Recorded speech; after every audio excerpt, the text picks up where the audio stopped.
Hey guys, I'm going to use the hashtag MHAW15. It's Mental Health Awareness Week 2015, and the 15th year as well, which is quite cool. So if you want to find anything about mental health, like just the week in general, like what it's about or anything, is like use that hashtag. I'll push it again at the end of the video. But let's get on to it.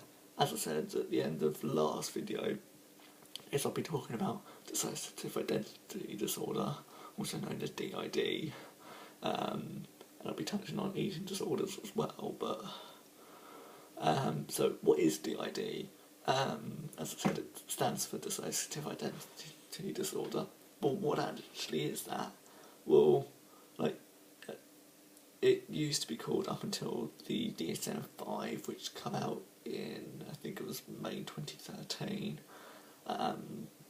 It used to be called multiple personality disorder, and you might know a bit more about it now, because that's what you might have known it as. And part of multiple personality disorder is that you can find it hard to concentrate, because you find it hard to stay in the one personality. Generally, it's confused with schizophrenia. I won't touch on that, but if you want to find out anything about it, you can do that. Is people that suffer with dissociative identity disorder, they could usually experience anxieties, rituals, mood swings, broken sleep, and eating disorders. And I thought, okay, eating disorders is quite a big topic, so that's why I'd incorporate it into this video. Those sources are from webmd.boots.com, and the reason that you could suffer with those sorts of things is because you're dissociating out of one body.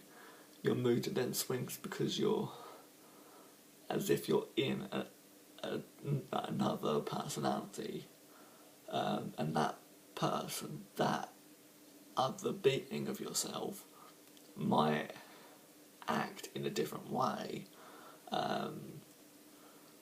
Could be rituals of anything really.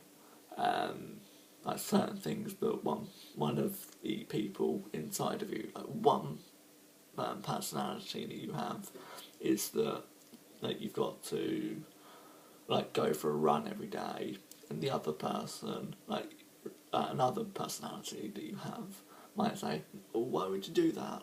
Why run every day? It's a bit excessive.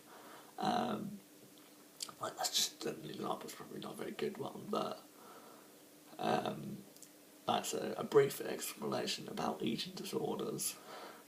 Is you've got anorexia, which is, or to give it its full name, anorexia nervosa, is where you sort of restrict your diet, and you feel bad about eating. It's it's got too many calories.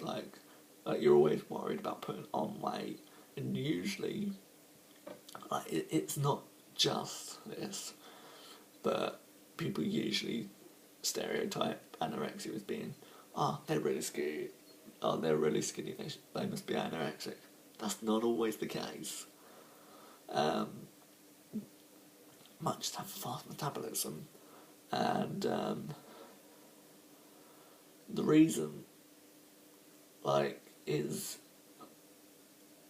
yes, you might be restricting, but usually people with anorexia think that they're fat or are scared about getting fat, when in actual fact they're not actually fat. They're a normal size, and it can be quite deadly. If left untreated, you could be eating so little that over time your body doesn't have enough food to process to give you the energy to get up and do normal activities, so it then starts eating itself, which I know is quite horrible, but it's the truth.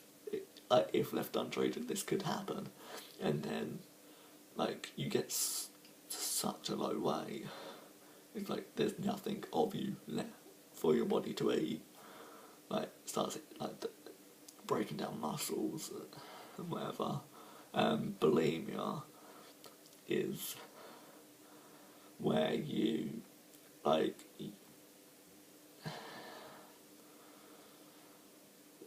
got like bulimia, which is also deadly as well. Deadly, I don't know, but I guess if left untreated, it could be. You got a binge eating disorder, which can be shortened down to, I guess you could say, quite fun, a BED, which spells bed. But with binge eating disorder, is a lot of people could binge. I mean, like, we all do it from time to time. Think, I ate more than I should have there. I didn't really need to eat all of that. But that's also sort of like, oh, okay, like, because I think to qualify to have binge eating disorder is you've got to eat sort of like more than like the normal person would eat within the space of like a 2 hour period or something, once to 3 times a week, like in mild cases, and obviously you do it more as the condition gets more severe. But I'll go back to bulimia. That's where you sort of like just eat and eat and eat. Oh, yes, but you've then got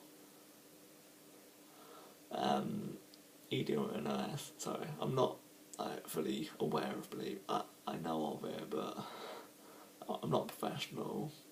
It's escaped me. I'll like put an annotation, or put it in the description or something if I can remember what I was talking about. I don't want to get too long or distracted, so I'll go on to EDONS, which is eating disorders not otherwise specified, and that can be deadly. Like, that's the worst one to have, because you have an eating disorder, but it's not otherwise specified, so people don't know that you have an eating disorder. Because people don't know it, it's not like diagnosed as one, as a condition, as a disorder. So then usually people don't get treatment for it as much, which like really sucks. That's the point of Mental Health Awareness Week. Not just eating disorders in general, but mental health in general, is create this, erase the stigma so that people who suffer, because a lot of people suffer, but they suffer in silence a lot of the time, is break away the stigma, eradicate the stigma so that people who struggle feel okay about getting help, and to make help more accessible as well. And like, going back to dissociative identity, is like you could be fine one minute and then you'd be in a completely different world the next. But that's because you feel like you're having an out of body experience, where sort of like someone's like taking over your body and you're a completely different person. And usually, like, you do things that you wouldn't usually do because it's not who you are. Well, I say it's not who you are, but like, it's not within your characteristics. It's because you feel like you should be someone else, or like you want to be someone else. And usually that's because the people aren't happy or don't like how they actually are. So they sort of think, okay, well, like, they dream about where they want to be, or sort of like who they want to be, where they want to be in life, and sort of like live out that personality, like live out that life, which usually is completely different, not always, but usually totally different from how they actually are in real life. And like people who suffer with it, they usually feel compelled to do stuff or feel like a passenger in their own body, like they don't feel in control of their own body, they're not the driver inside of them. And others, yeah, as I said, like I'm a college student, but if I suffered with like dissociative identity disorder, which, if I'm honest, I rather it being called multiple personality, because that's sort of what it is in the majority, and it's like easier to explain like that. Is you feel completely different, and since I think it was a TV series called Sybil in 1976, there's been some like 40,000 diagnoses of dissociative identity disorder, most of them in North America, like the US, Canada, Mexico. In England, which is where I am, it's estimated that around 1 in 20 people have some form of personality disorder. However, a lot of people, because they have mild conditions, don't see it as an actual issue, so they don't get it diagnosed. That is according to the NHS website. Again, I'm just going to be pushing the hashtag NHAW15 if you want to find out anything else about Mental Health Awareness Week. Yeah, sorry, this video is quite long. I thought it would actually be quite short because I'm not a professional about it. I don't know a lot, as I showed in this video. But yeah, check back tomorrow. I was going to be saying next week, but tomorrow, where sort of like it's the last day of Mental Health Awareness Week. Yay! Oh, I say yay. Like, it's good because it's been hard to do 7 videos and like make sure that they go out, the right video at the right time at the right day, and studying for exams and stuff. But yeah, it's Sunday, it's the final day of the week. Yeah, check back tomorrow where I'll be finishing off the week. Peace.